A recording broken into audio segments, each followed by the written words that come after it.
Avez-vous remarqué la folie sanitaire qui frappe le Québec et également le reste des démocraties occidentales? À lire les nouvelles, je suis sûr que vous avez l'impression que tout autour de vous menace de vous tuer. Quel étrange revirement de situation par rapport au monde de nos grands-parents qui, à une certaine époque, n'ont pas hésité à risquer leur vie pour lutter contre l'oppression. Ceux qui n'ont pas eu la chance de revenir vivants de Juno Beach, du bocage normand ou des rives de l'Escaut doivent aujourd'hui se retourner dans leur tombe à la vue de leurs petits ou de leurs arrière-petits-enfants qui ont aujourd'hui peur de leur ombre et qui sont prêts à toutes les compromissions possibles pour rester en vie. Qu'est-ce qui explique cette peur viscérale de tout ce qui est risqué? D'un virus somme toute bénin, de la pollution dans les sociétés où l'air que vous respirez n'a nul égal ailleurs dans le monde en matière de qualité. Des stores verticaux, de la viande rouge, et j'en passe. C'est une question qui me tracasse l'esprit depuis plusieurs mois déjà et je crois avoir trouvé une réponse. Libre à vous maintenant de la juger satisfaisante ou non. Or, toute personne ou entité a besoin d'un repoussoir, d'un miroir de ce à quoi elle ne souhaite pas ressembler, afin de mieux comprendre et asseoir sa propre identité, afin de mieux apprécier en quoi elle est unique. Le libéralisme ne fait pas exception à cette règle. Pendant très longtemps, du moins jusqu'à la fin de la guerre froide en 1991, son repoussoir était l'autoritarisme et le totalitarisme. Donc, face au repoussoir fasciste et communiste, les sociétés libérales étaient en mesure de définir leur supériorité par leur capacité à assurer à leurs membres la liberté individuelle en lieu et place de la servitude. Ce qui favorisait bien évidemment un esprit de sacrifice chez nos anciens et à relativiser la valeur de la vie. Car à quoi bon vivre si c'est pour se faire retirer sa propriété privée, se faire enlever toutes ses libertés individuelles? Bref, ne pas être traité comme un être humain devrait l'être. Pareille vie n'a alors aucun intérêt.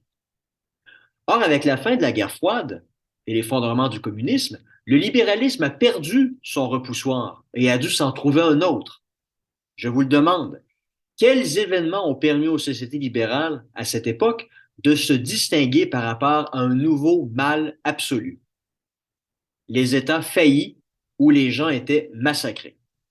Somalie, Rwanda, Bosnie-Herzégovine furent des électrochocs.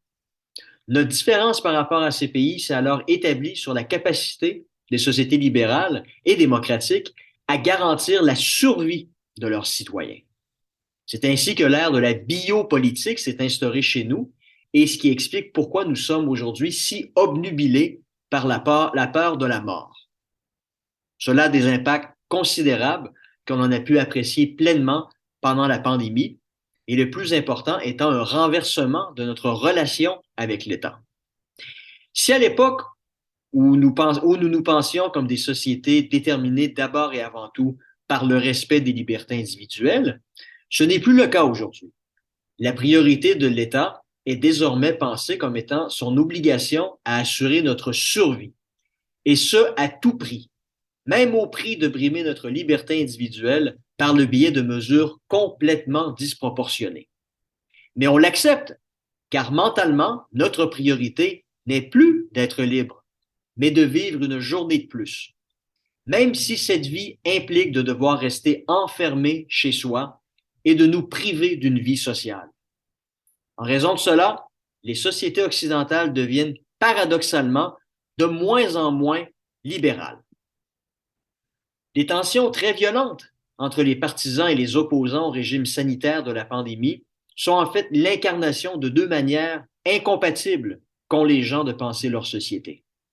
Donc, d'un côté, vous avez les gens qui ont embrassé l'idée qu'il faille éviter la mort à tout prix, et d'un autre côté, les gens qui conçoivent leur société comme le faisaient leurs parents et leurs grands-parents, à savoir un ordre politique qui doit favoriser à tout prix leur liberté individuelle et qui s'oppose à toute tentation autoritaire de la part de l'État.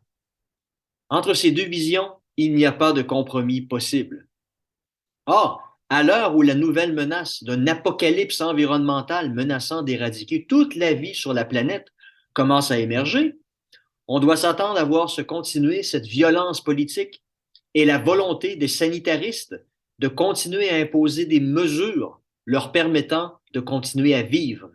Et ce, même si cela passe par la privation de vos libertés individuelles.